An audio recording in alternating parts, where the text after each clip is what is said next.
Ako po si Miss Winnie at ito ang ating kwento.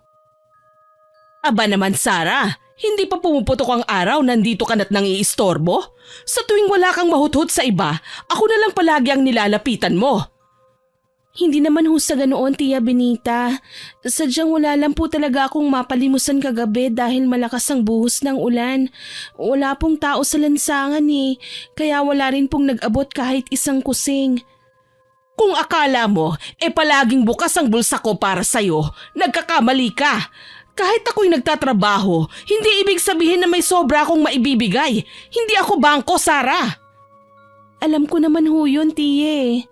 Alam mo naman pala bakit tuwing wala kang mahinga ng tulong, akong naiisip mong istorbohin? Akala mo ba sagana ako? Akala mo ba'y tumatae ako ng pera?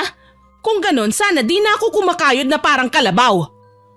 Pasensya na po. Kayo lang naman po ang alam kong malalapitan Sa katunayan yan kagabi pa po ako walang tulog at kain. Kasi nga po malakas ang ulan tapos walang kita. Sige na po, Tia, kahit konti lang po na pambili ng pagkain. Ayan, style mo yan. Yung dadaanin mo pa ako sa konsensya. Gusto mo kaawaan kita? Ikaw, di ka ba naawa sa akin? Sa dami ng anak ko, gusto mo pati ikaw palamunin ko? Lumayas ka na nga dito. Sandali lang, Tia. Huwag niyo naman po akong palayasin kaagad. Parang awa niyo na. Wala naman ho akong ibang malalapitan Umalis ka na. Wala ka nang mahihita sa akin. Punong-puno na ako sa'yo, Sarah. Dagdag problema ka lang Pwede ba? Ang tanda-tanda mo na. Dumiskarte ka nang hindi palagi na lang sa akin umaasa. Huwag ka nang maging pabigat. Hindi ko naman ho ginusto to, Tia. Kung may ibang paraan lang ako. Kung may ibang mapuntahan lang ako, hindi ko kayo iistorbohin. Kung talagang ayaw mo kong istorbohin, bakit hindi mo simulan sa paghahanap ng matinong kabuhayan? Ilang beses na kitang sinabihang maghanap ng maayos na trabaho. Hindi yung aasa ka lang sa limos ng iba. Ilang beses ko na pong sinubukan Kaso ayaw nila akong tanggapin dahil no read no write daw po ako. Ultimo ang pangalan ko, hindi ko po alam kung paano isulat Sinong tangang tatanggap sa akin? Kung yan ang palaging nandyan sa utak mo, di ka nga talaga uusad. Alam mo, ang daming mahirap sa Pilipinas pero nakakaya nila. Nakakagawa sila ng paraan para mabuhay na maski di umaasa sa awa ng iba. Grabe naman ho kayo makatalak. Akala nyo naman madali lang mamalimos sa kalsada. Ginawa ko naman ho talaga ang lahat Ginawa mo na ang lahat. Aba, yan na ba ang lahat? Ang umasa sa akin sa tuwing wala kang makain? Ang humingi ng pera sa tuwing wala kang malimos? Kung ginawa mo na talaga ang lahat, hindi ka dapat nandito ngayon. Hindi ko ho alam ang gagawin ko, Tia. Ayan na naman tayo. Hindi alam? Kung walang gustong tumanggap sa'yo, bakit hindi mo subukang gumawa ng paraan? Bakit hindi ka man lang sumubok maglako ng paninda, magbenta ng kung anuman, maghanap ng kahit anong diskarte? Wala naman ho akong puhunan. Madali lang pong sabihin pero kung kayo po ang nasa sitwasyon ko, maiintindihan niyo po ako. Manahimik ka! At gusto mong ako ang magbigay? Ako na naman ang sasagot sa problema mo? Pasensya na ho. O sige, pagbibigyan kita ngayon. Pero ito na ang huli Huwag ka nang makabalik-balik dito sa bahay, Sarah. Last na to Matuto ka nang tumayo sa sarili mong mga paa. Susubukan ko po. Gawin mo! Ay, ang aga-aga. Nai-stress ako sa'yo. Pasensya na po talaga. Kung gusto niyo po, utusan niyo na lang po ako. Ipaglalaba ko kayo o lilinisin ko ang bahay niyo. Kapalit ng pagkain o pera na ibibigay niyo sa akin ngayon. Oo na! Ano pa bang magagawa ko? Ay, pambihirang buhay to, oo. Kung minamalas ka nga naman palagi, pabigat talaga. Hoy, ikaw na bata ka. Kailangan mong maintindihan na hindi ako palaging may maiaabot sa'yo, Kung ako lang ang masusunod, tutulungan kita Kaso anong gagawin ko? Mahirap lang din naman ako. Ayoko rin naman pong maging pabigat sa inyo. Kung hindi lang po namatay ng maagang mga magulang ko, hindi sana ako ganito. Nabigyan sana nila ako ng magandang buhay. Sa bagay na yan, wala na tayong magagawa dyan. Kasi lahat naman ng tao dun papunta. Yung mga magulang mo nauna lang. Huwag mo nang pagmukmukan yung maagang pagkamatay nila. Umalis sandali ang ginang sa harap ni Sarah. Nang bumalik ito ay may bitbit na siyang isang supot ng pagkain. Oh, hayan. Pasalamat ka at may tirang kanin at ulam yung mga pinsan mo kagabi.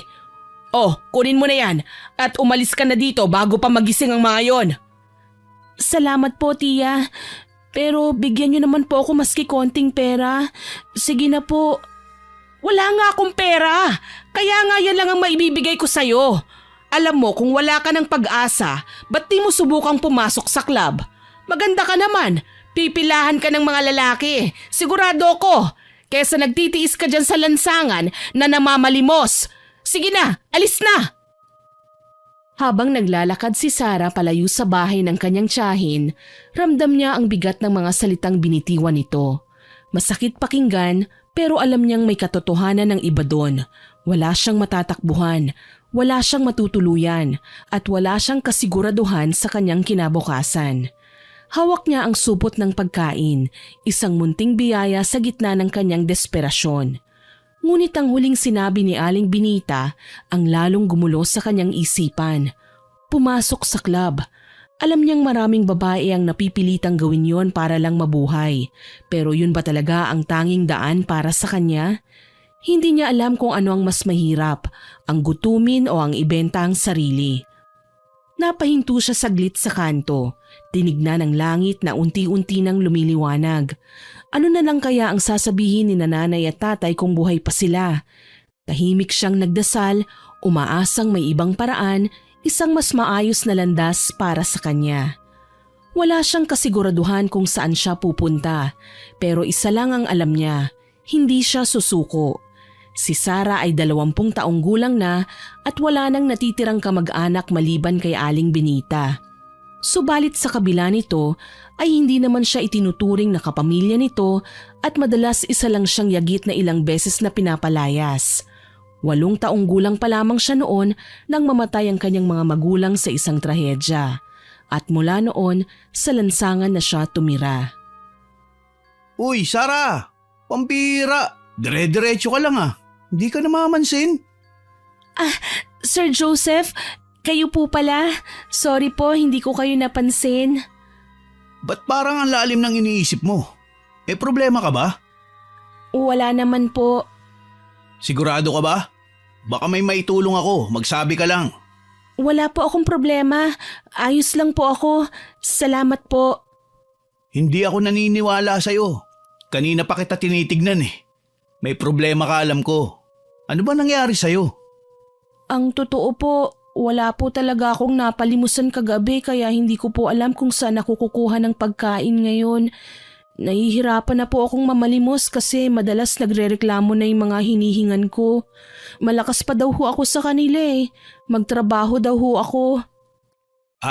Yun pala. Alam mo, di lang naman ikaw ang may problema sa pera eh. Lahat ng tao.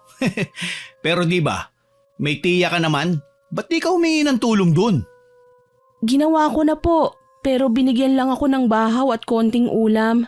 Heto oh, tapos pinagtabuyan na niya ako. Pambihira naman talaga yan tiyahin mo na yan. Alam naman niya ang buhay mo, pero di ka man lang niya nagawang kupkupin. May ganyan talaga tayong mga kamag-anak, no? Sanay na po ako sa ugali nun. Pero maski naman po ganun na matalak siya, mabait naman po yun. Binibigyan niya po ako kahit na konti. Kaso sabi niya po nitong huli, wag na daw po akong lalapit kasi hirap na rin daw siya sa buhay. Ayaw na talaga niya sa akin. Hindi ko naman po pwedeng ipilit ang sarili ko sa kanya. Nung bata nga ako, hindi siya naawa sa akin. Ngayon pa po kaya. Bilib din ako sa'yo eh. Maski ganyan ka, nagagawa mo pa ring tawanan ng mga problema mo. Wala naman po akong pagpipilian eh. Kung hindi ko na lang po tatawanan yung mga pesting problema ko, baka mabaliw po ako. Mas lalo lang ako mawalan ng halaga. Meron kang halaga. Minsan nasa maling tao lang tayo na nanghihingi ng pangunawa at pagmamahal. Naku, wala pong magbibigay sa akin nun. Hindi totoo yan. Hindi mo lang siguro nakikita ngayon. Pero may mga taong handang tumulong sa'yo Kahit hindi mo sila kadugo. Hindi lang pamilya ang basyan ng pagmamahal, Sarah. Minsan, ang totoong pamilya, hindi lang yung kamag-anak mo, kundi yung mga taong tunay na nagmamalasakit sa'yo. Sana po may ganun akong pamilya. Halika na nga, ililibre kita ng agahan. Yang bitbit mong pagkain, ibigay mo na lang yan sa iba. Ililibre niyo ako? Oo, saan mo ba gustong kumain? Doon sa karinderya ni Aling Tessa, masarap ang pagkain doon. Pero mas masarap ang pagkain sa bahay namin. Po, sigurado po ba kayo, Sir Joseph, nakakain tayo sa bahay niyo? Nakakahiya naman po. Okay lang. O sige na, tara na. Nakuhulog po talaga kayo ng langit. Sana po sa susunod na eleksyon, manalo ulit ang tatay niyo sa eleksyon para mas marami pa po kayong matulungan na mahihirap. Habang naglalakad sina Sarah at Joseph patungo sa bahay ng huli, hindi pa rin makapaniwala si Sarah sa nangyayari. Kanina lang ay walang-wala siya. Nag-aalala kung saan kukuha ng kakainin sa buong araw. Pero ngayon ay kasama niya ang isang anak ng isang kilalang politiko at niyayang kumain sa kanilang bahay. Si Joseph ay anak ng mayor sa kanilang bayan. Isang pamilya na kilala hindi lang sa yaman kundi sa pagiging matulungin sa kapwa. Madalas silang nagkakawang gawa, namimigay ng pagkain at tulong sa mga nangangailangan. Maraming mahihirap sa kanilang lugar na natulungan na ng pamilya nila. At ngayon, tila isa si Sarah sa mga pinagpapala ng kanilang kabutihan. Sa kabila ng kasabikan sa pagkain, may bahagyang kaba sa kanyang dibdib. Hindi siya sanay sa ganitong pagtrato. Ang maramdaman na parang hindi siya iba, na para bang may nagmamalasakit sa kanya ng walang hinihinging kapalit. Pagdating nila sa bahay ay agad siyang pinapasok ng lalaki at diretso sila sa kusina. Agad napansin ni Sarah na tahimik ang buong paligid. Dito ka lang ha. Kukuha ako ng pagkain sa ref at iinitin ko lang. Huwag kang mahihiya ha. Tayo lang naman dalawang nandito eh. Sige po, salamat. Huwag kang maiilang ha. Ano bang gusto mo? Baboy? Manok? Ayos lang po ba talagang nandito ako, Sir Joseph? Hindi po kasi ako sanay sa ganito eh. Baka nakakastorbo na ako at… Ano ka ba? Wala yun. Habang nakaupo si Sarah, hindi niya mapigilang maglikot ang kanyang mga daliri sa laylayan ng kanyang damit. Hindi siya sanay sa ganitong klaseng paligid. Malinis, maayos at tahimik. Ang bango ng bahay, malayo sa amoy ng lansangan na matagal na niyang nakasanayan. Habang abala si Joseph sa pagpili ng pagkain mula sa ref, hindi mapigilan ni Sarah ang mahiya. Maya-maya pa ay bumalik na ang lalaki na may dalang pinggan ng kanin at ulam. Inilapag niya ito sa mesa at ngumiti sa dalaga. Oh, heto na. Kumain ka na nang mabusog ka. Tumingin si Sarah sa pagkain. Mainit na sinigang na baboy at pritong manok. Matagal na niyang hindi natitikman ng ganitong pagkain at biglang kumalamang kanyang sikmura. Salamat po. Hindi ko po alam kung paano ko kayo mapapasalamatan. Wala yun. Basta kumain ka lang. Tuwang-tuwa si Sarah lalo na nang matikman niya ang pagkaing nakahain sa harap niya.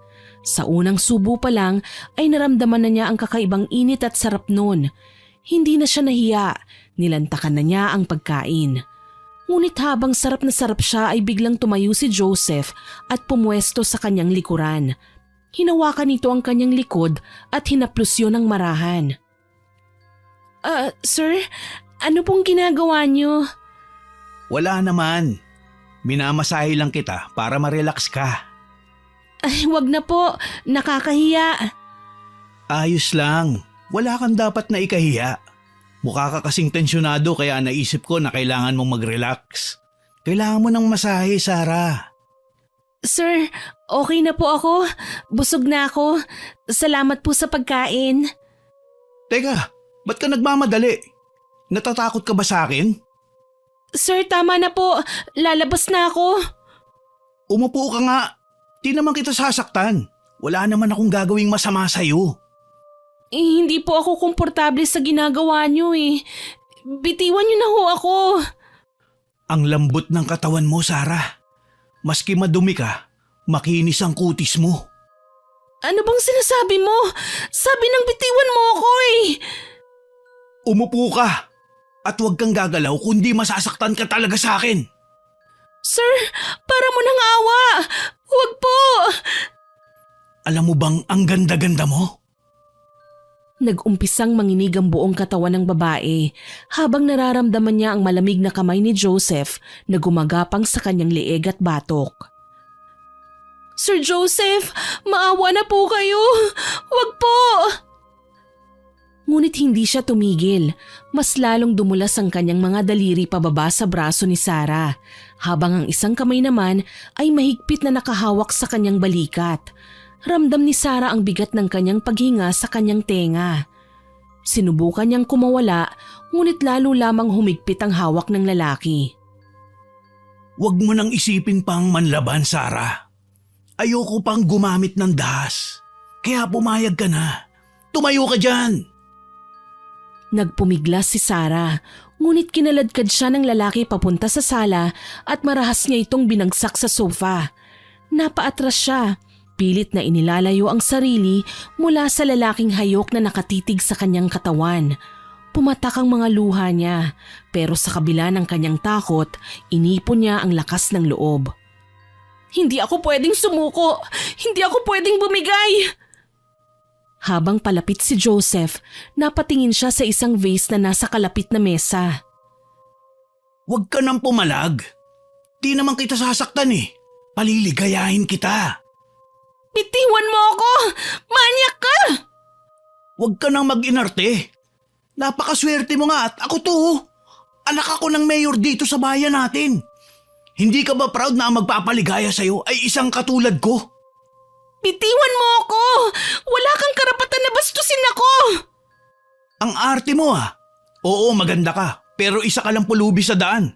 Dapat ka magpasalamat ka pa eh. Pagkatapos nito, Sarah, hindi mo na magiging problema ang pagkain mo araw-araw. Pwede kang pumunta dito anumang oras mo gustuhin. Tayong dalawa lang naman dito. Sige na, pagbigyan mo na ako. Hindi ka na nahiya! Anak ka ng mayor pero ang manyak mo! Manyak! Pweh! Biglang tumigas ang panga ng binata matapos siyang maduraan sa mukha ni Sarah. Dahan-dahan niyang pinahid ang laway sa kanyang muka habang unti-unting namumula ang kanyang mga mata sa galit. Tarantada ka! Ang kapal na mukha mong duraan ng anak ng mayor! Sa isang iglap, malakas niyang sinabunutan at hinila.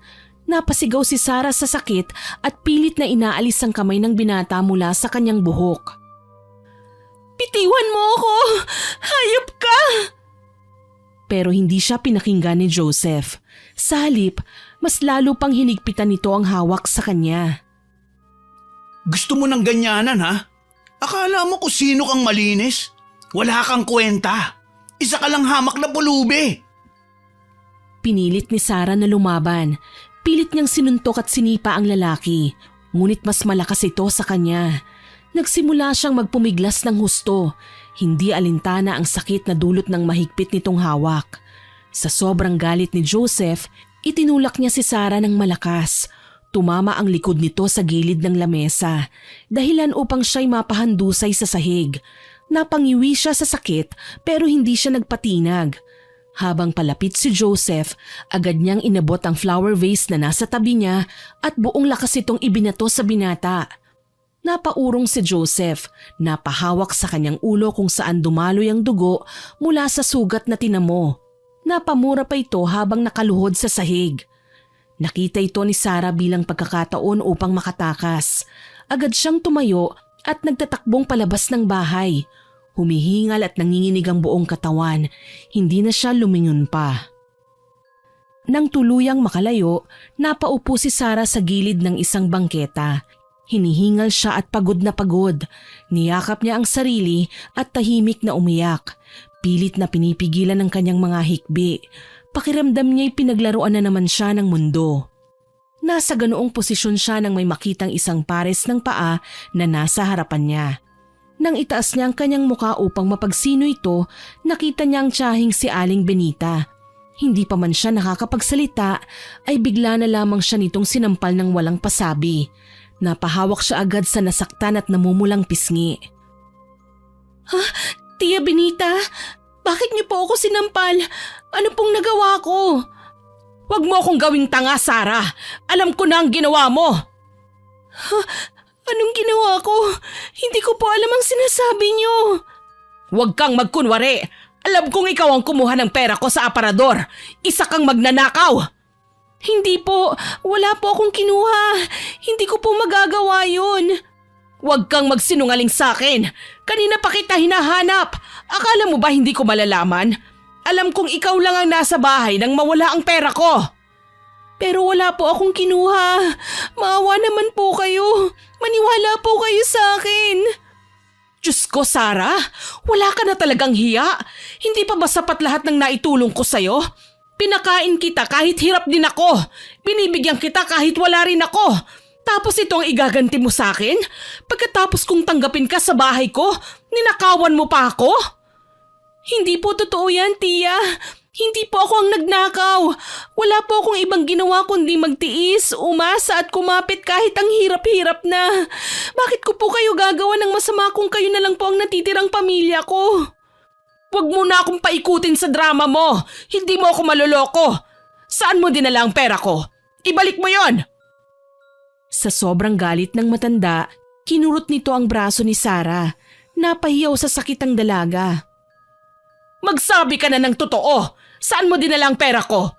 Aray, nasasaktan na ho ako. Wala naman po akong kinukuha sa inyo eh.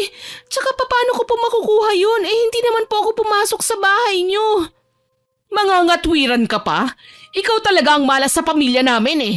Kaya siguro maagang kinuhang buhay ng nanay at tatay mo nang dahil sa'yo. Wala kang kwentang nilalang. Teka lang ho, huwag niyo naman pong isali dito si nanay at tatay.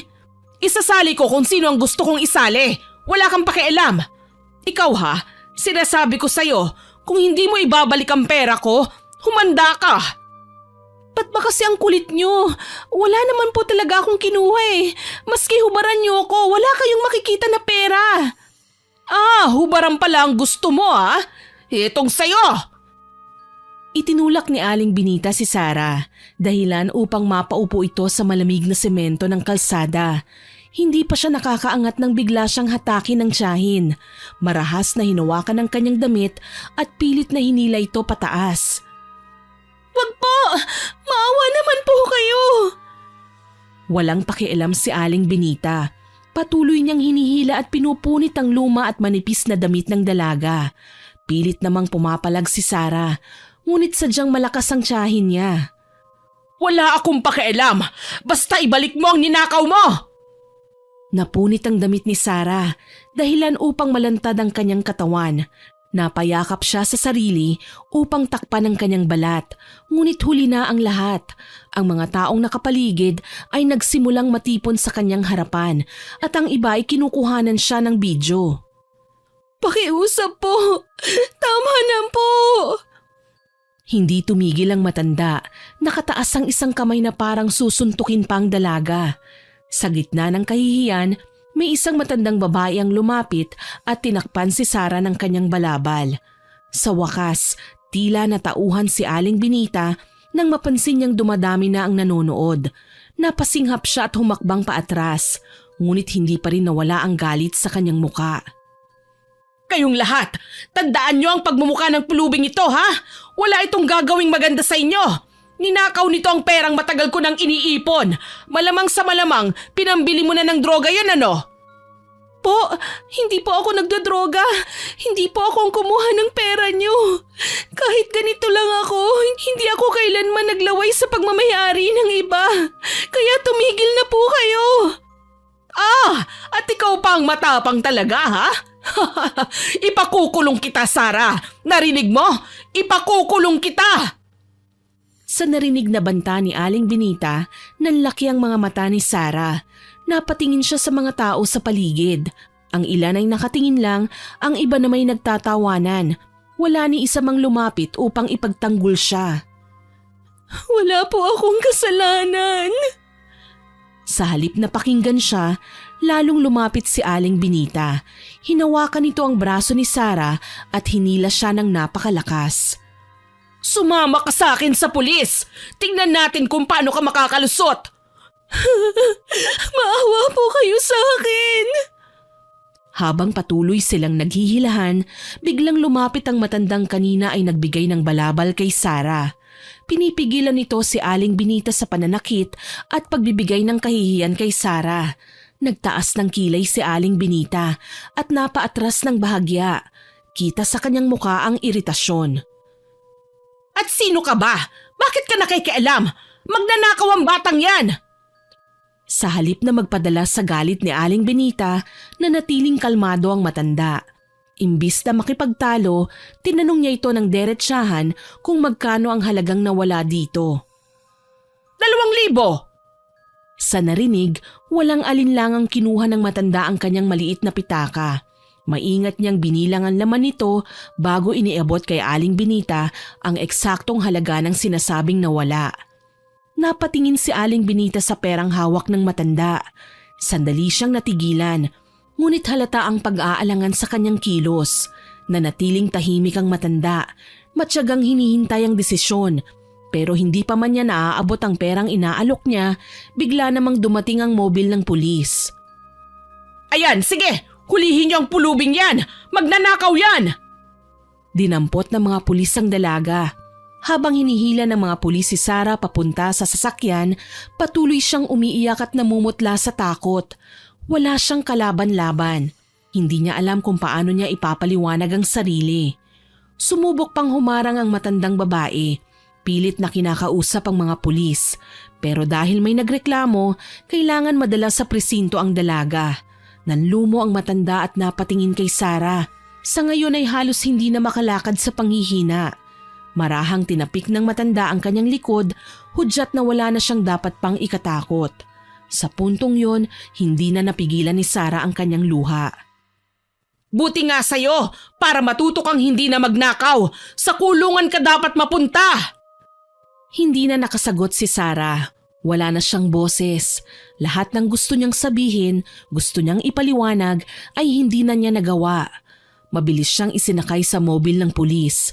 Habang papalayo ang sasakyan, nakita niyang nanatili ang matanda sa kanyang kinatatayuan. Nakatitig ito sa kanya.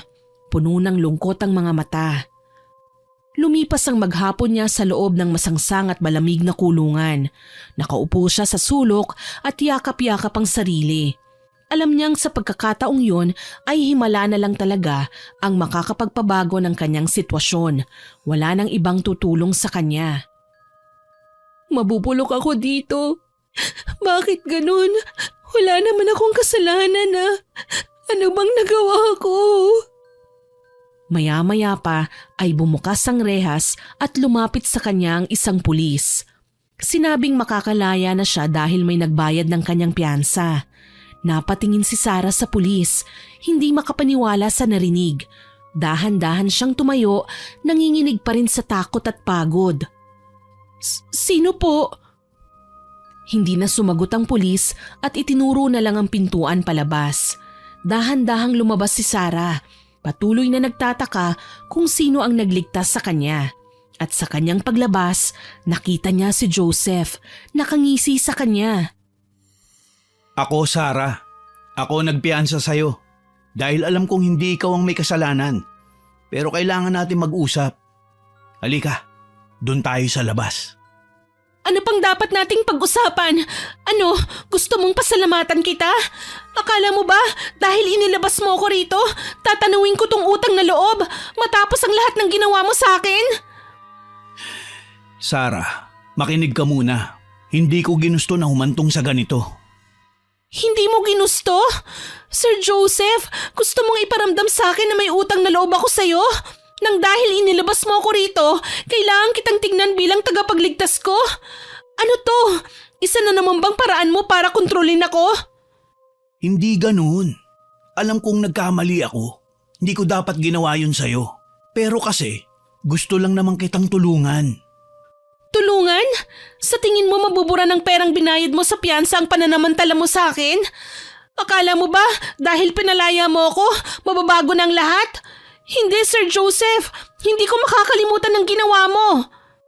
Alam kong hindi ganun kadali ang lahat. Pero wala nang ibang tumulong sa'yo. Ako lang. At dapat ba akong magpasalamat? Dapat ba akong yumuko sa harapan mo at aminin na may utang na loob ako sa'yo? Hindi ko hiningi ito. Hindi ako humingi ng tulong mo. Hindi ko sinasabing magmakaawa ka o magpasalamat. Gusto ko lang na makita mo na hindi ako ang tunay mong kaaway dito. Siguro nga hindi kita kaaway, pero hindi rin kita kailanman makikitang bilang kakampi. Tama na, Sarah. Tapos na yun. Hindi ko na mababago, pero kaya ko pang itama. Itama? Paano mo yun itatama, Sir Joseph? Sa pamamagitan ng pera? Sa pamamagitan ng pagpapakita na may kapangyarihan ka? Sarah, makinig ka muna. Wala na akong dapat pang pakinggan mula sa'yo. Sa bawat segundo na kaharap kita, naaalala ko lang kung paano mo ako muntik babuyin. Alam mo ba kung gaano kabigat yun sa akin? Kung gaano kasakit? Hindi ko ginustong… Pero ginawa mo pa rin. Hindi mo na mababago yun, Sir Joseph. Kahit anong paliwanag mo, kahit ilang beses mong sabihin na nagsisisi ka, hindi mo na mabubura ang ginawa mo. Pero… Hindi mo ako mabibili ng pera mo. Hindi mo ako mapapatahimik ng kahit anong kabutihang loob na ipinapakita mo ngayon. Ang tanging gusto ko lang, ang hinihiling ko lang, ay wag mo nang ipilit ang sarili mo sa buhay ko. Dahil kailanman, hindi na kita mapapatawad. Matapos sabihin ito ay tinitigan siya ng masama ni Joseph. Hindi na siya naghintay pa ng sagot. Mabilis siyang gumalaw. Tumalikod siya at nagsimulang maglakad. Pero bago pa man siya makalayo, naramdaman niya ang pagsunod sa kanya ni Joseph. Alam mo, kaya siguro gusto kita kasi napakatapang mo. Kakaiba kang babae, Sarah. Bakit ka ba sumusunod pa? Hayaan mo na ako! Huwag ka na magpakipot pa. Ano bang inaayawan mo sa akin? Magandang lalaki naman ako at marami nagkakandara pa sa akin. Eh di sila na lang ang kunin mo. Pakialam ko sa'yo. Ayaw mo talaga? Sinasabi ko na nga ba eh. May iba kang balak kaya mo ko inilabas sa kulungan. Hayop ka! Manyak! Agad na lumayo si Sarah. Mabilis itong tumakbo palayo pero sinundan pa rin siya ni Joseph. Nakaramdam na siya ng takot. Alam niyang kapag lumaban siya, tiyak na sa kulungan na naman siya pupulutin. Kaya naman nagdesisyon siyang takbuhan na lang ito at taguan. Pumasok siya sa loob ng mapuno at masukal na lugar. Sinikap niyang maitago ang sarili sa matataas na damo. Naririnig pa rin niya ang mga yabag ni Joseph. Huwag ka na magtago, Sarah. Alam kong nandyan ka lang. Napakagatlabi si Sarah. Pilit pinipigil ang mabilis na paghinga. Muling narinig ni Sarah ang mabibigat na yabag ni Joseph. Unti-unti itong lumalapit. Sinasadyang iparamdam sa kanya na wala na siyang matatakbuhan. Huwag ka nang magpanggap, Sarah. Akala mo ba makakatakas ka? Kilalang kilala na kita. Alam ko kung paano ka kumilos. Kung paano ka mag-isip. Napapikit ang dalaga. Pinipigilan niyang manginig. Pilit na nilalabanan ng lumalakas na takot sa kanyang dibdib. Alam niyang kung mahuli siya ni Joseph, hindi na ito magiging kagaya ng dati. Mas magiging delikado ito. Bigla niyang narinig ang tunog ng mga sanga na naaapakan. Napakalapit na. Napahawak siya sa bibig. Pigil na pigil ang sariling huminga ng malakas. Wala ka nang mapupuntahan. Dahan-dahang lumingon siya at nakita niyang ilang di pa na lang ang layo ni Joseph mula sa kanya. Mabilis siyang kumilos, patagong gumapang sa lupa. Ininda ang hapdi ng matinik na mga damo sa kanyang balat. Kailangan niyang makatakas. Subalit bigla niyang naramdaman ang isang kamay na mahigpit na sumunggab sa kanyang braso. Nahuli na kita. Napapiglas si Sarah. Nagpumiglas ng buong lakas, ngunit mas malakas si Joseph. Hinatak siya nito patayo. Mahigpit ang pagkakahawak sa kanyang braso. Bitiwan mo ako! Ayoko na! Wala kang pupuntahan.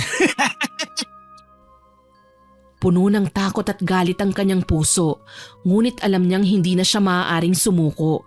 Sa isang iglap, ginamit niya ang natitirang lakas. Isang malakas na sipa ang pinakawalan niya sa hita ni Joseph, dahilan upang mabitiwan siya nito saglit. Pero parang hindi na tao ang lalaki. Mas naging tila mas mabangis ito, mas naging hayok sa laman. Isang halimaw na nasa anyong tao. Muli niyang nahawakan sa kamay si Sarah at kinaladkad ng buong lakas hanggang sa marating nila ang isang luma at tagong sementeryo. Bitiwan mo ako! Wala kang karapatang gawin ito! Tignan natin kung hanggang saan ang tapang mo kapag wala nang makakarinig sa'yo. Nang marating nila ang madilim na bahagi ng sementeryo, malayo sa ingay, doon siya itinulak ni Joseph. Halos mapasubsob siya sa damuhan. Napangiwi si Sarah sa sakit, pero pilit siyang bumangon. Pilit niyang tinapangan ang sarili. Wala kang konsensya! Akala mo ba matatakot mo ako? Sa halip na sumagot, isang mabilis at walang awang suntok ang lumapat sa kanyang sikmura. Napasinghap si Sarah. Napakapit siya sa tiyan habang unti-unting nanghihina na ang kanyang katawan. Para siyang nauubusan na ng hangin. Nanlabo ang kanyang paningin. Nangaagaw sa ulirat, pilit hinahanap ni Sarah ang lakas para lumaban. Ngayon, wala nang makakapigil sa akin. Tulong! Tulungan niyo ako! Sumigaw ka pa. Wala namang makakarinig sa'yo dito. Wala kang matatakbuhan. Hindi mo ako matatakot, Joseph. Kung akala mo makukuha mo ang gusto mo, nagkakamali ka. Ang tapang mo pa rin kahit ganito na ang sitwasyon mo. Pero hanggang kailan? Hindi ako susuko. Mas mabuti pang mamatay na ako kaysa bumigay sa isang halimaw na katulad mo. Ganun ba? Mas gusto mong mamatay kaysa maging akin? Hindi mo ako pagmamayari. Wala kang laban sa akin. Ibigay mo na ng kusa. Sige na. Bitiwan mo ako. Hayop ka. Nakakadiri ka. Nakakadiri pala ha? Hayop ka. Huwag mong gawin yan. Hayop. Naturingan kang disenteng tao. Pero sa likod nito, isa kang masahol na demonyo. Ano ngayon ha? Sa mundong ito, ang mahina ay kinakain ng malakas. At ikaw, wala kang laban sa akin. Halimaw! Mahigpit na hinawakan ni Joseph ang baba ng dalaga. Pilit na inilalapit ang kanyang muka sa kanya. Nanginginig si Sarah sa takot at galit, ngunit hindi niya hinayaang manaigang panghihina. Sinubukan niyang lumaban. Pilit na itinutulak ang lalaki palayo, ngunit hindi sapat ang kanyang lakas. Sa isang marahas na kilos, pinunit ni Joseph ang kanyang damit. Inilantad ang kanyang katawan sa malamig na hangin ng gabi.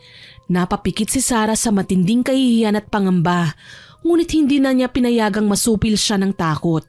Pilit niyang tinakpan ang sarili gamit ang nanginginig na mga kamay, ngunit walang pag-aalinlangan siyang hinawakan at hinaplos ng lalaki.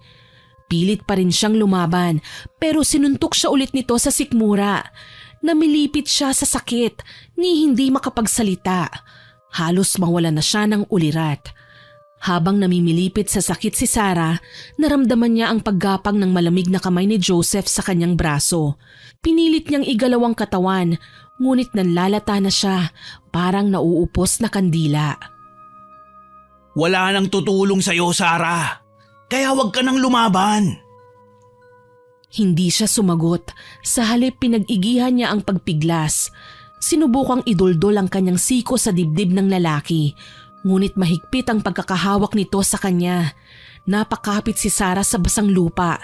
Pilit hinahanap ang kahit anong maaaring magamit upang ipagtanggol ang sarili. Pero wala siyang makapa. Hanggang sa muli siyang sinunggaban ng lalaki at sa pagkakataong yun, naisakatuparan niya ang masama nitong hangarin.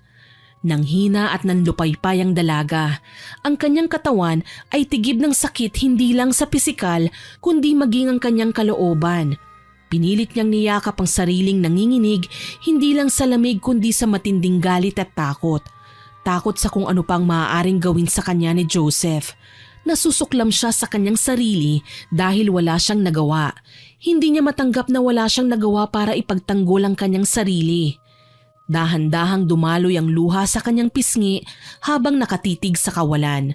Tahimik pa rin ang paligid at ang tanging maririnig ay ang kanyang paghikbi at ang hingal ng lalaking nananamantala sa kanya.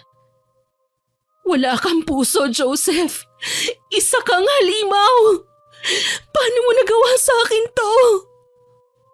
Nakatayo lang sa harap niya ang lalaki at walang bakas ng pagsisisi ang kanyang muka. Sa halip nakangisi ito at waring natutuwa sa pagkawasak ng dalaga. Huwag ka nang mag-inarte dyan. Naangkin na kita. Nakuha ko ng gusto ko sa'yo. Wala na akong pakialam. Hayop ka! Sukdulan ng pagkademonyo mo! Pagbabayaran mo ang lahat ng ito! Alam mo naman pala eh. Bakit ka lumalapit sa akin? Tinutulungan naman kita, di ba? Lumapit? Akala ko tinutulungan mo ako kasi mabait ka. Pero hayop ka pala. Ginamit mo lang ang sitwasyon ko para pagsamantalahan ako. Hindi ko kasalanan kung mahina ka. Hindi ko kasalanan kung wala kang lakas para ipagtanggol ang sarili mo. Nangyari na, Sarah. Tanggapin mo na lang. Nanlabo ang paningin ni Sarah sa galit. Gusto niyang sugurin si Joseph, durugin ang mukha nito.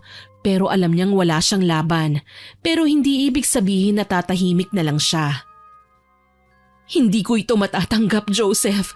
Hindi kailanman. Hindi mo ako matatakot. Hindi ako mananahimik. Pagsisisihan mo ang lahat ng ginawa mo sa akin. Pagsisisihan? At paano mo gagawin yun, ha? Lalapit ka sa polis?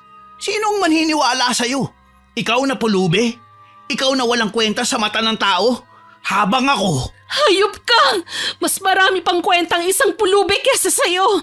Isa kang duwag, Joseph. Isang walang kwentang lalaki na kailangan gumamit ng dahas para lang makuha ang gusto niya. Akala mo ba makakaligtas ka?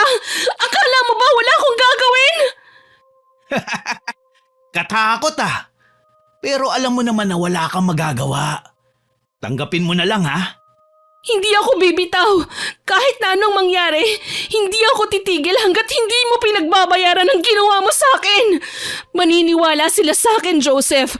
Kahit wala akong pera, wala akong kapangyarihan, meron akong isang bagay na hindi mo makukuha. Yun ay ang katotohanan. Katotohanan? Wala akong pakialam dyan. Sa mundong ito, ang may kapangyarihan ang may kontrol. At sa pagitan nating dalawa, ako ang may kapangyarihan. Pero wala kang konsensya. Isa kang demonyo, Joseph. Hindi mo kayang itago yan habang buhay. Darating ang araw, lahat ng ginawa mo babalik sa'yo. At kapag dumating na ang araw na yon, gusto kong nandoon ako. Gusto kong makita kung paano mo kakainin ang lahat ng kasamaan mo. Nagtagpo ang mga mata nila, isang nagbabantang tingin mula kay Sarah at isang mapanuksong tingin mula kay Joseph. Pero sa likod ng malamig na ekspresyon ng lalaki, may isang bahagyang takot na dumaan sa kanyang mga mata. Gawin mo ang gusto mo, pero tandaan mo to. Wala pang nanalo laban sa akin. Wala pang nagtagumpay para pabagsakin ako. At hindi ikaw magiging una. Isinusumpa ko, ikaw mismo ang gagawa ng sarili mong hukay. Manahimik ka na.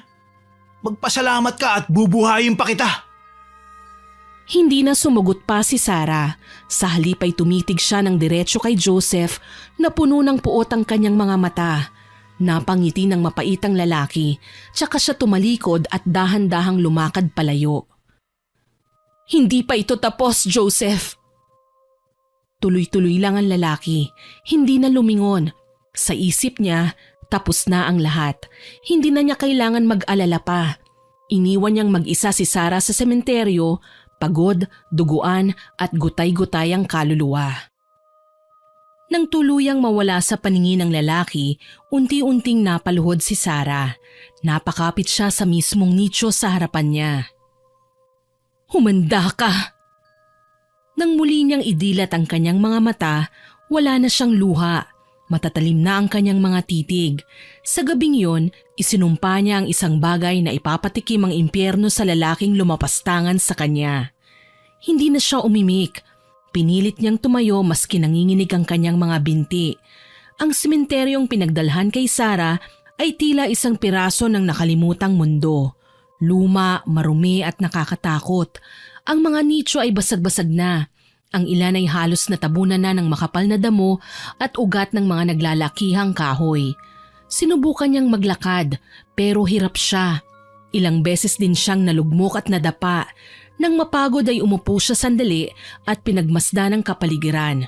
Agad niyang napansin ang tila naglalarong mga anino ng mga sanga ng puno.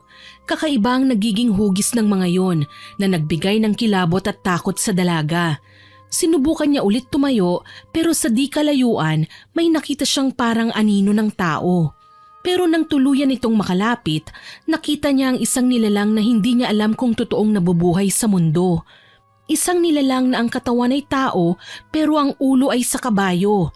Isang malakas na sigaw ang kanyang pinakawalan. "Huwag kang matakot, iha! Hindi kita sasaktan!" Agad na napatingin si Sarah sa kanyang harapan. Nakita niya ang isang matanda na nakatayo. Pamilyar sa kanyang mukha nito. Ito ang matandang nagbigay sa kanya ng balabal nang pilit siyang hubaran ng kanyang tiya. At ito rin ang muling nagbigay sa kanya ng damit ngayong punit-punit na ang kanyang kasuotan dahil naman sa panggagahasa sa kanya ni Joseph. "Sino ka? Bakit bigla-bigla ka nalang sumusulpot? Tsaka ano yung kasama mo?" "Wala kang dapat nakatakutan. Yan ang alaga kong tikbalang, Sarah." "Bakit mo ko kilala? Sino ka ba talaga?" "Matagal na akong nakasubaybay sa'yo. Alam ko ang lahat ng pinagdadaanan mo, iha." "Binabantayan mo ko? Anong ibig mong sabihin?" "Ako si Gloria. Gusto ko lang magmalasakit, iha." "Tama na! Huwag niyo na akong lokohin! Masyado nang maraming nangyari ngayong araw, Lola. Kung gusto po ninyo akong patayin, gawin niyo na. Kotan ako eh. Kotang-kota na ako sa kamalasan ngayong araw." "Ano bang nangyari sa'yo? Nawala ka sa paningin ko kaninang dinala ka ng mga pulis. Paano ka nakalabas?"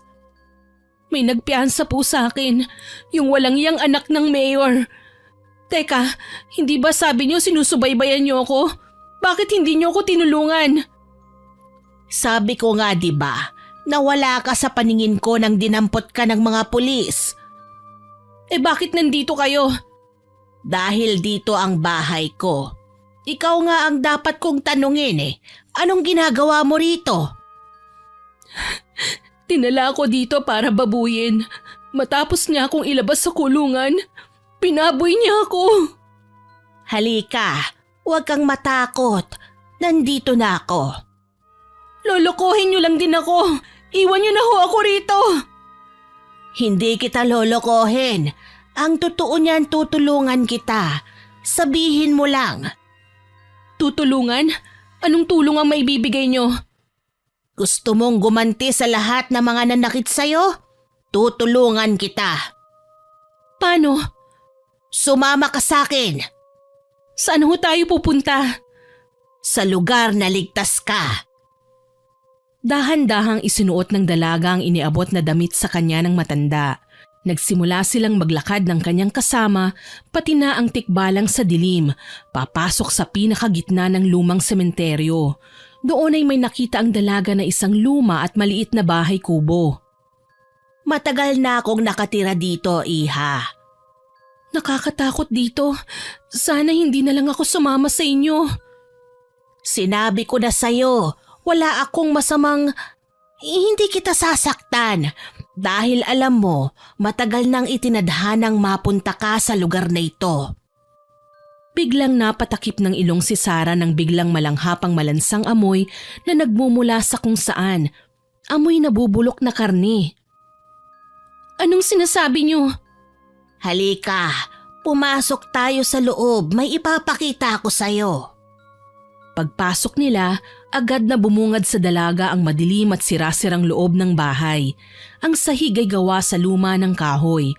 Ang dingding ay tagpi-tagpi, gayon din ang bubong na halos nabalot na ng agiw. Ngunit ang mas nakakakilabot ay ang paglakas ng nakasusulasok na amoy na nanggagaling sa nabubulok na karne. Nagsindi ng lampara ang matanda at doon nakita niya ang ilang piraso ng karneng nakasabit sa may malapit sa lutuan, sa daanan ng usok. Naisip ng dalaga na sadyang pinauusukan ng mga karning yon para sa isang espesyal na putahe. Bukod doon ay may nakita din siyang mga natuyong itim at pulang likido sa sahig at mesa. Sa isang sulok ay may nakita siyang mga nakasabit pang ilang piraso ng buto na wari mula sa maliit na hayop o tao. Napatingin ang matanda sa takot na mukha ni Sarah. Uulitin ko, wala akong masamang gagawin sa'yo. Sa katunayan ay nais talaga kitang tulungan. Anong klasing tao kayo? Hindi kayo ordinaryong tao lang. Nararamdaman ko yun. May tinatago kayo. Ay, tama ka. Hindi ako ordinaryong tao lang. Kaya nga may alaga akong tikbalang, hindi ba? Kung ganun, ano ka? Isa kong aswang. Aswang? Bakit ka nanginginig? Kung gusto kitang saktan, sana kanina ko pa ginawa. Hindi, niloloko niyo lang ako. Ang mga aswang sabi nila ay tuso. Masasama sila at kumakain sila ng tao. Hindi, may balak ba kayong kainin ako? Tama ka, iha. Aswang nga ako. Nangangain ako ng tao pero hindi naman kita kakainin. Kaya ako nagpakita sa'yo ay dahil gusto nga kitang tulungan. Makinig ka sa akin. Gusto kitang tulungan. Bakit niyo ako tutulungan? Anong kapalit, ha? Ay, hindi lahat ng aswang ay kasing sama ng sinasabi ng iba. May mga katulad akong natutong mamuhay ng hindi nananakit ng inosente. Ang kinatatakutan mo ay totoo. Pero hindi lahat ng totoo ay dapat mong kasuklaman. Napatingin si Sarah sa matanda. Hinahabol pa rin ang hininga. Gusto niyang umalis. Gusto niyang lumayo. Pero hindi niya magawa. May kakaibang lakas sa presensya ni Gloria. Isang bagay na hindi niya maipaliwanag. Alam kong may mas matindi pang takot sa puso mo, Sarah. Mas malalim pa kaysa sa takot mo sa akin. Si Joseph. Alam kong hindi mo malilimutan ang ginawa niya sa'yo. Tutulungan kitang maibalik ang lahat ng nawala sa'yo. Anong ibig niyong sabihin?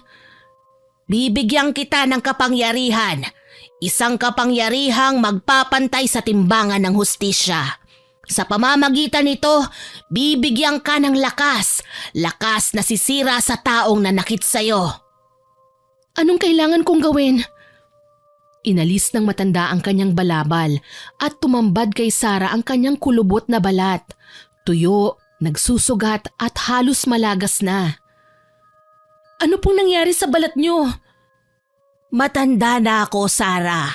Hindi ka maniniwala sa edad ko kung sasabihin ko sa'yo ang totoo. Dahil lang huyan sa katandaan? Dahil ito sa labis na katandaan.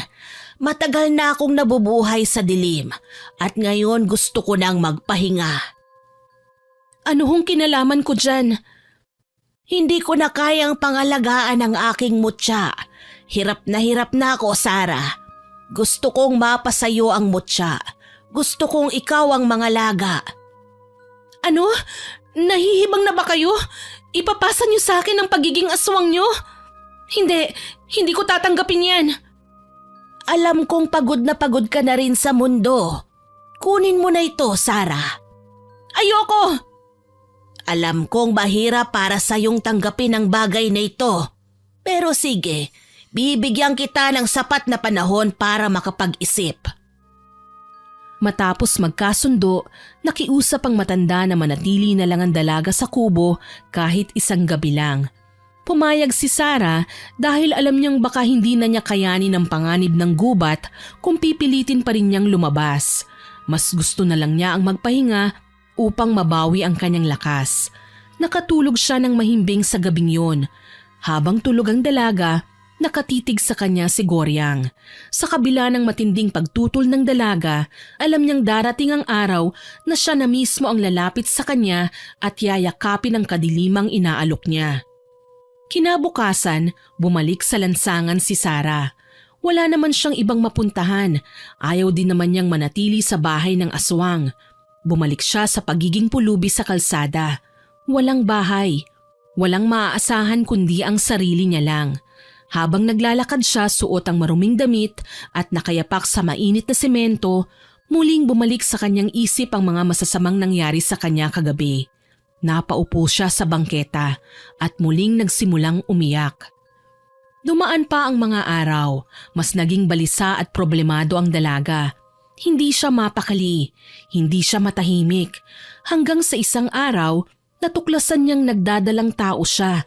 Isang anak na nabuo hindi sa pag-ibig kundi mula sa kasamaang ginawa sa kanya ni Joseph. Wala siyang ginawa ng araw na yun kundi umiyak ng umiyak. Nang wala na siyang maisip na pwedeng gawin, sinubukan niya muling lapitan ang kanyang tiyahin. Tia, pwede ba kitang makausap? Aba, ang kapal ng mukha mong magpakita pa dito ah. Anong kailangan mo ha? Tia, wala na po akong ibang malapitan. Maawa po kayo sa akin. Maawa? Hindi ako madaling mauto, Sarah. Matapos mo akong pagnakawan? Wala akong balak manggulo, Tia. Gusto ko lang… Ano? Pera? Pagkain? Pasensya ka na. Wala akong maibibigay. Hindi kita responsibilidad. Hindi yun ang dahilan kaya ako narito. May gusto lang po akong sabihin sa inyo. At ano naman yon? Tia, buntis po ako. Ano? Anong sinabi mo? Buntis po ako at hindi ko alam kung anong gagawin ko. Aba, napakagaling mo talagang bata ka. Pulubi ka na nga, nagpabuntis ka pa. Wala ka talagang inatupag kundi ang gumawa ng kahihiyan. Hindi ko po ito ginusto, Tia. Hindi ginusto. Malandi ka lang talaga kamo. Hay nako, kakaimbierna ka. Anong gusto mong gawin ko? Sinong tatay niyan? Si Sir Joseph po, yung anak ni Mayor. Aba Sarah, ang kapal din ng mukha mong mag-imbento ng kwento. Tia, totoo po yung sinasabi ko. Diyos ko, bata ka? Ang anak ni Mayor? Pumatol sa'yo? Sinungaling! Hindi po ako nagsisinungaling. Nakakatawa ka. Ang isang katulad mo, pag-iinteresan ng mayamang anak ni Mayor, kahit siguro alokin mo yan ng sarili mong katawan, hindi ka papatulan. Ginahasa niya ako. Ay sus! Di sana nagsumbong ka kagad. Anong ginawa mo? Sinamantala mo ba? Umasa kang kukunin kanyang asawa? Hindi po ganun. Abay wala akong ibang nakikitang dahilan para bigyan ka ng simpatsya. Baka nga ikaw pang lumapit sa kanya at nagpakita ng motibo. Hindi po totoo yan. Ano? Ginamitan kanya ng kayuma? Binuhat kanya bigla't dinala sa isang lugar? Sarah, gumising ka nga. Walang maniniwala sa kwento mo. Ilusyonada. Ay nako, hindi mo ba nakikita ang sarili mo? Isa kang basura ng lipunan. Walang maniniwala sa mga kasinungalingan mo. Si Joseph, mabait na tao yun tulad ng tatay niya. Matulungin sa kapwa, magalang at edukado. Tia, maski ikaw na lang. Pakiusap, maniwala kayo sa akin. Wala akong panahon sa'yo. Lumayas ka na rito. Wala kang mahihita sa akin. Sa gitna ng kawalang pag-asa, muling naglakad si Sarah. Wala na siyang mapupuntahan. Wala na siyang matatakbuhan. Walang naniniwala sa kanya. Walang nagbigay ng maski konting awa para sa kanyang kalagayan. Isang nilalang na lang ang naisip niyang maaaring kumupkop sa kanya, si Aling Gorya. Madilim na ang paligid nang marating niya ang lumang sementeryo sa gubat. Nanginginig na siya sa gutom at pagod. Tulad din ng dati, tahimik pa rin ang lugar, maliban sa huni ng alaga ni Aling Gorya na isang tikbalang, tila nagbababala sa among aswang na may tao. Aling Goryang, ako ho ito, si Sarah. Nandito na po ako. Hinihintay ko ang pagbabalik mo, Sarah. Wala na po akong mapuntahan. Walang naniwala sa akin. Ganyan talaga ang mundo, Sarah. Walang awa, walang hustisya. Kaya nga dapat mong matutunang lumaban. Tinatanggap ko na po. Handang-handa na akong gumanti. Gusto kong maranasan nila ang parehong sakit at pagdurusa na dinaranas ko. Alam kong darating ang araw na sasabihin mo yan. Wala na ho akong ibang pagpipilian. Kailangan kong ipaglaban ang sarili ko. Kung talagang buo na ang iyong loob, kung handa ka ng yakapin ang dilim, sundan mo ko.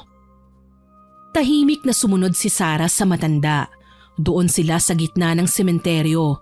Naglatag ng isang bilog na guhit ang matandang babae sa lupa at pinalibutan niya ito ng ilang piraso ng nakasinding itim na kandila. Ano pong gagawin natin? Hindi sumagot si Aling Gloria. Lumapit siya sa isang lumang kahon at inilabas doon ang isang maliit na bote na may maitim na likido. Sisimulan na natin ang ritual, Iha, para maipasa na sa iyo ang aking kapangyarihan. Heto, inumin mo ito. Ano ho yan? Ito ay isang potion na maghahanda sa katawan mo para sa tatanggapin mong mutya. Kapag nakuha mo na ang mutya, para ka muling isisilang. Hindi na bilang isang mahinang babae, kundi isang bagong nilalang na walang sino mang makakagapi. Kapag ginawa ko ho ito, hindi na ako magiging tao, hindi po ba? Ang tanong, gusto mo pa bang manatiling tao? Oo, kaya mo pa rin maging tao. Tulad ko, Iha.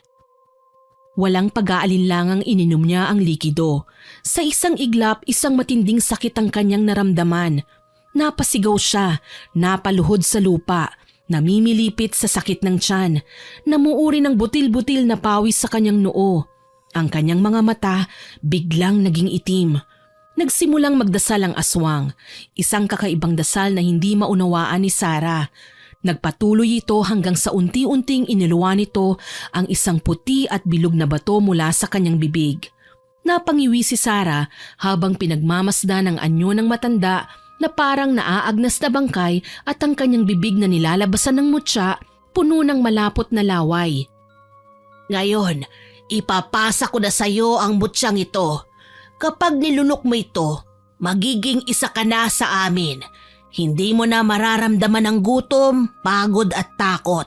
Sa halip, magkakaroon ka ng lakas. Dahan-dahang inilapit ng matanda ang mutya sa bibig ng dalaga. Pagdampi pa lang ng mutya sa kanyang dila, ay nakaramdam na ng matinding pag-iinit ang katawan niya. Lunukin mo, Sarah. Nag-aalangan man, ipinikit ni Sarah ang kanyang mga mata at nilunok ang mutya. Muli isang matinding kirot ang kanyang naramdaman. Gumuguhit sa kanyang lalamunan ang nakakapasong init. Para siyang nahibang. Hindi niya alam kung ano ang kanyang hahawakan, dibdib, tiyan o lalamunan. Bigla siyang nakaramdam ng kakaiba ng matapos ang sakit. Lakas, kapangyarihan at kakayahang magpalit ng anyo.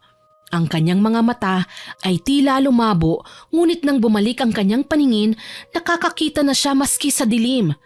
Napangiti si Aling Gloria habang pinagmamasdan ng pagbabago ni Sarah. Isa ka na ang ganap na aswang. Pagkasabi nun ni Aling Gloria ay unti-unti nang nanghina. Napaluhod siya sa lupa at tuluyan nang nangisay hanggang sa ito ay mawalan ng buhay. Ang katawan niya ay tuluyan nang naging abo. Napatitig si Sarah sa abo ng matanda. Wala siyang naramdamang lungkot o panghihinayang bagkus isang kakaibang sigla ang kanyang naramdaman. Dahan-dahan siyang tumayo. Unti-unting inunat ang kanyang mga daliri at hinayaan ang matatalim na kuko na lumalabas mula sa kanyang mga kamay. Naramdaman niya ang kakaibang lakas na noon lang niya naranasan. Napangiti siya. Isang ngiti na puno ng galit. Alam niya kung ano ang kanyang unang gagawin. Hindi na siya ang dating Sarah na mahina at inaapi. Siya na ngayon ang magiging bangungot ng mga taong sumira sa kanya. Isang malakas na halakhak ang kanyang pinakawalan. Hoy, Sarah! Salamat naman at nakita rin kita! Nakaupo si Sarah sa harap ng bahay ng ginang. Kadarating lang ito at pawis na pawis tila galing sa isang mahabang lakaran. Kanina pa kita hinahanap. Alam mo bang alam na ni Mayor ang tungkol sa'yo? Pinapahanap ka niya sa akin. Halika, tumuloy ka muna sa loob ng bahay. Ano? At bakit niyo ako patutuloyin sa bahay niyo? Ikaw naman, hindi ba buntis ka? Bawal ka mahamugan. Aba, malalagot tayo kay Mayor kapag nalaman niyang pinababayaan kita at ang apo niya. Kaya halika na, kumain ka na ba? Bakit mabait kayo ngayon sa akin? Hindi naman kayo ganyan ah. Kahit kailan hindi niyo pa ako pinapasok sa bahay niyo. Anong meron, Benita? Biglang napatingin si Sarah sa kamay ng kanyang tiyahin at nakita niyang may hawak itong ilang piraso ng asul na pera sa kanyang mga kamay. Pilit itong ikinukubli ni Aling Benita pero huli na. Nakita na ito ni Sarah. Kaya pala bigla kayong bumait, Tia Benita. Binigyan ka pala ng pera ni Mayor. Ha? Anong kapalit? Dadalhin niyo ako sa kanya? Para ano? Para patahimikin? Hindi pa rin talaga kayo nagbabago. Wala pa rin kayong malasakit sa akin. Wala kayong pakialam. Pamangkin niyo ako pero anong ginawa niyo? Hindi niyo ako inalagaan. Pinabayaan niyo ako magpalaboy-laboy sa lansangan. Ano bang sinasabi mo? Hindi naman ako ganun kalupit tulad ng sinasabi mo, Iha. Tinutulungan naman kita, hindi ba? Eh syempre, hindi nga lang buo kasi mahirap lang din naman ako. Mahirap? Eh yung pagmamahal, mahirap ba talaga ibigay yon? Babawi ako, kaya nga hinahanap kita eh. Para sabihin sa'yo na makikipag-ayos sa'yo si Mayor at yung anak niya. Aalagaan ka daw nila at di pa babayaan niyang dinadala mo. Isa akong magiging malaking kahihiyan sa kanila. Alam kong nagsisinungaling ka, Tia. Papatayin nila ako kaya nila ako pinapahanap. Magsabi kayo ng totoo sa akin. Sarah, tumigil ka. Ang kapal ng mukha mong sigawan ako. Lumabas din ang totoo. Ngayon wala na akong konsensya. Alam kong tama ang gagawin ko. Anong sinasabi mo? Sa isang iglap, nagsimulang magbago ng anyo si Sarah.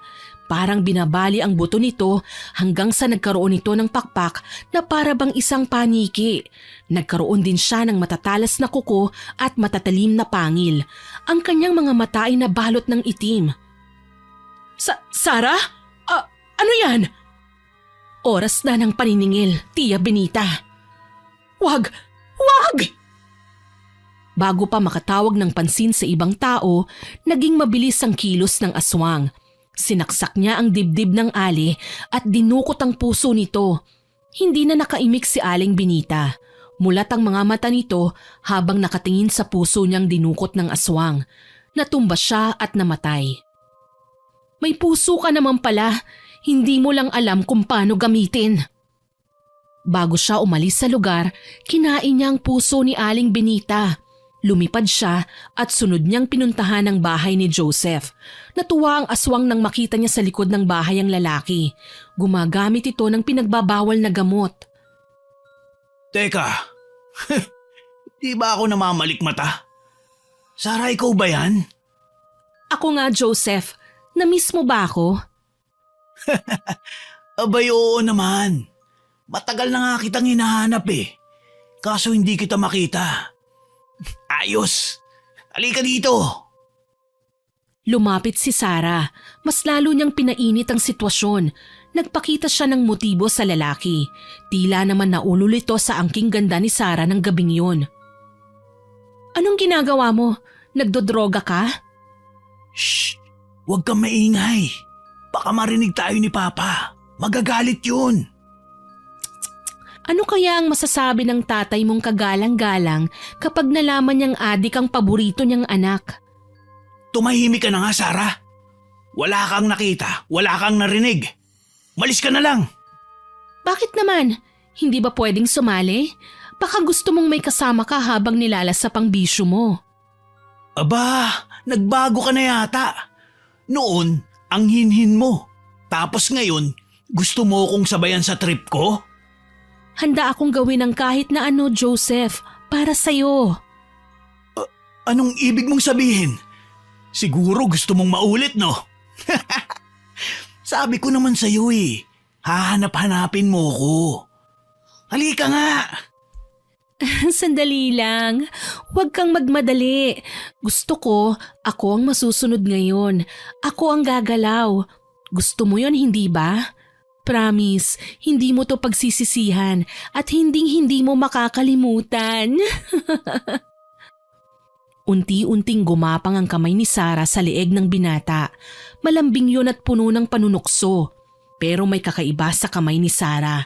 Napansin ng binata na magaspang yun at mabaho. Biglang nanindig ang kanyang balahibo nang makita niya ang tunay na anyo ng babae.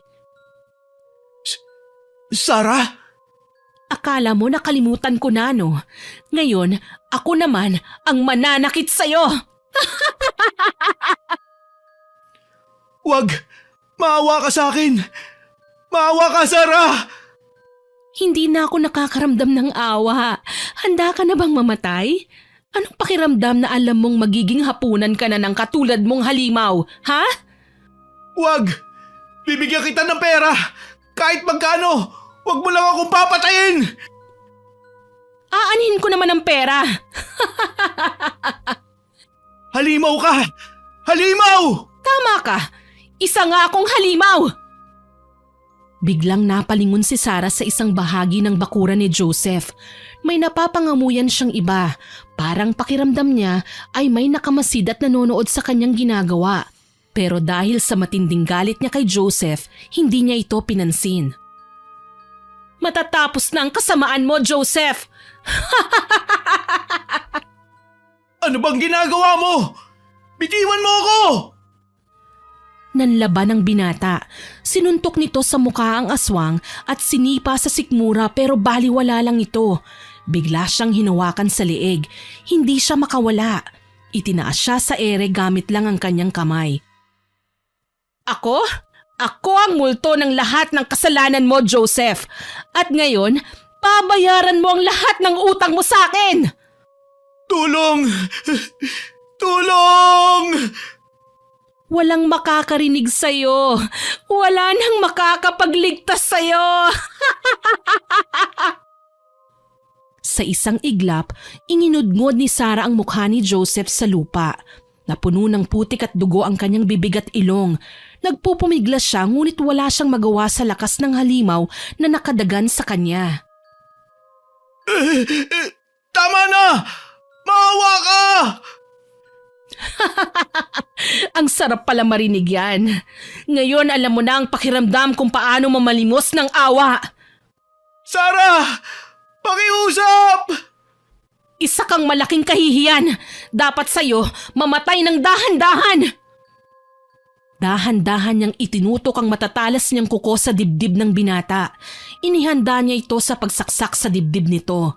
Sa isang marahas na galaw, itinarak ng aswang ang matatalas niyang kuko sa lieg ni Joseph. Bumulwak ang masagana nitong dugo, mainit at mapulang-mapula. Napatingin siya sa lalaki na noon ay nanginginig, unti-unting nawala ng buhay, hanggang sa tuluyan nang pumikit ang kanyang mga mata. Mabulok ka sa impyerno! Napangiti si Sarah. Ang dugong nasa kamay niya ay kanyang dinilaan. Nalalasahan niya ang mainit na dugo sa kanyang dila. Matamis. Tapos na. Nakaganti na rin ako. Ngunit sa kabila ng kanyang tagumpay, may kung anong kirot siyang naramdaman. Parang bigla siyang napagod. Isang kakaibang damdamin ang kanyang naramdaman. Hindi niya maipaliwanag. Para lang siyang nasa kawalan. Wala siyang maramdaman.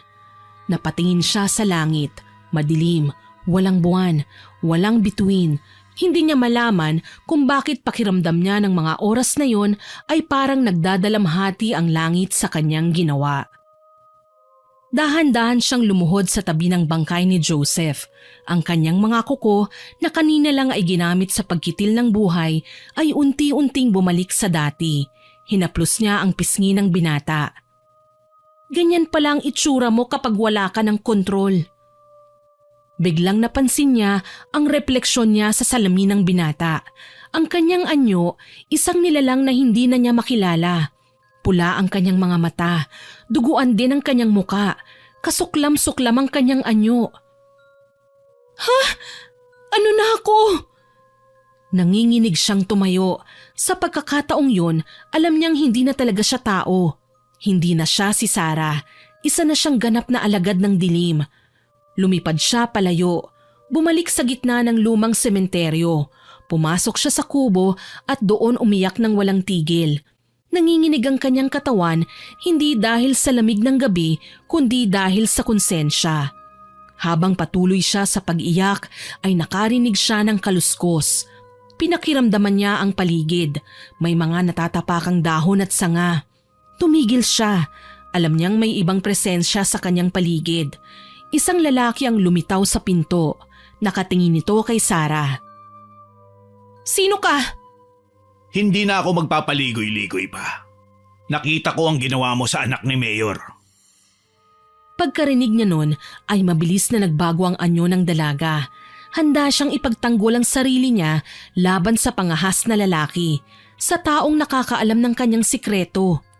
Ngunit bago niya salakayan ng lalaki, napansin niyang may suot itong nakakasilaw na kwintas.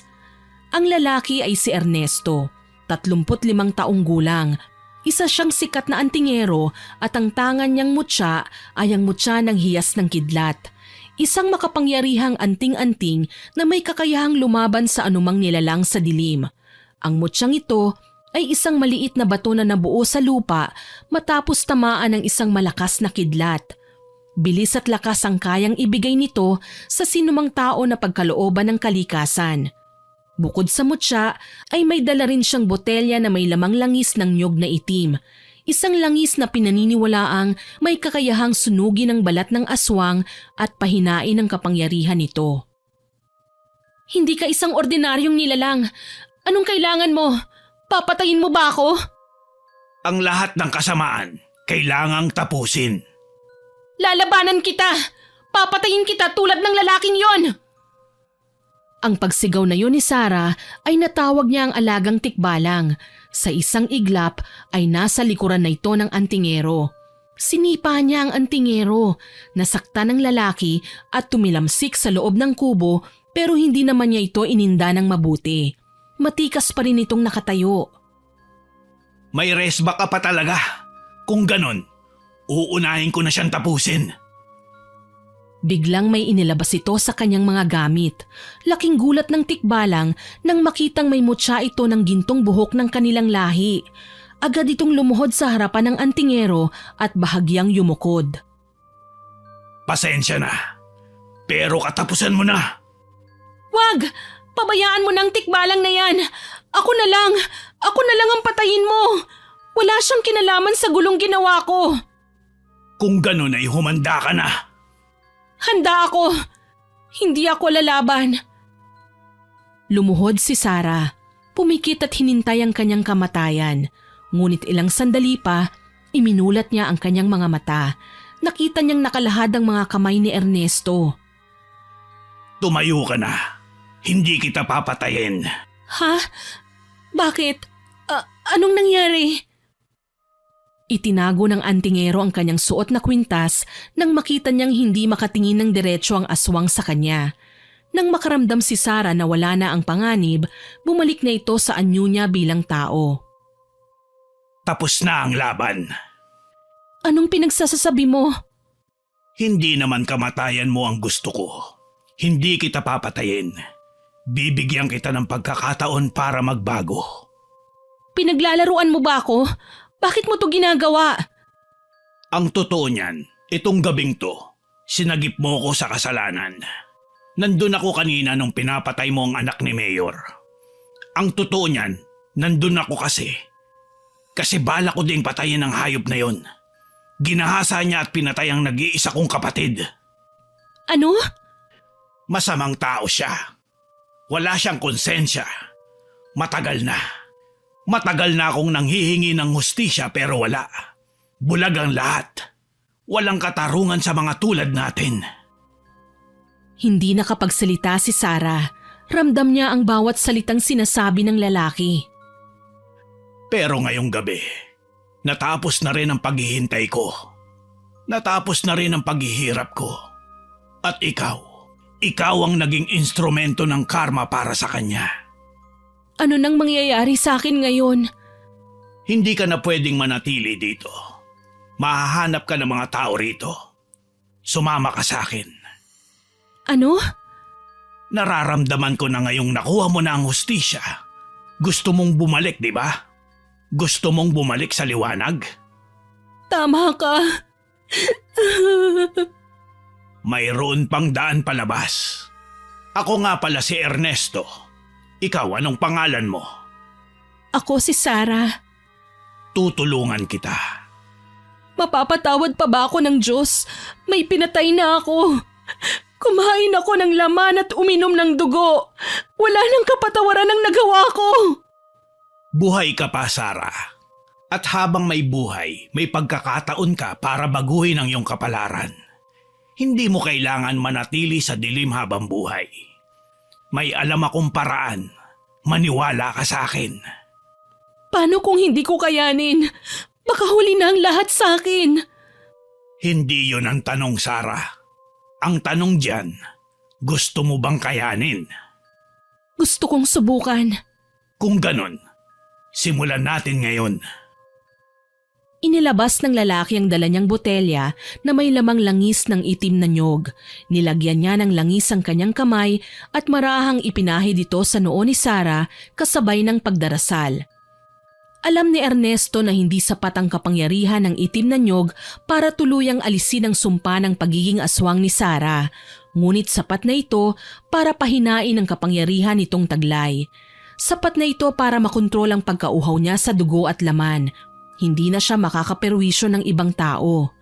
Habang binibigkas niya ang dasal, ramdam ni Sarah ang kakaibang pakiramdam sa kanyang katawan. Hindi niya maipaliwanag. Nasasaktan siya. Para siyang sinusunog pero nagugustuhan niya ang init na yon. Nang matapos ang dasal, iminulat niya ang kanyang mga mata. Nakangiti sa kanya si Ernesto. Mula sa malayo, narinig nila ang tilaok ng manok. Sumisikat na ang panibagong umaga. Isang bagong pag-asa para sa isang kaluluwang muling naghanap ng liwanag sa kabila ng dilim. Simula ng araw na yon, nagulantang ang lahat sa sinapit ng anak ng mayor. Pero hindi aswang ang pinaniniwalaan nilang pumatay dito, kundi onsehan. Dahil sa mga nakita nilang mga gamit at droga, naisip nilang kapwa-adik ang pumatay sa kanya. Samantala, ang pagkamatay naman ni Aling Benita ang walang makapagsasabi kung ano ang totoong nangyari. Ang mga pangyayaring yun sa baryo nakalimutan na din sa paglipas ng ilang taon, kasabay ng pagkawala ng pulubing dalaga sa lugar na yon. Naway nagustuhan niyo ang aking ibinahaging kwento. Hanggang sa muli, ako po si Miss Winnie na nagpapasalamat sa inyong pakikinig.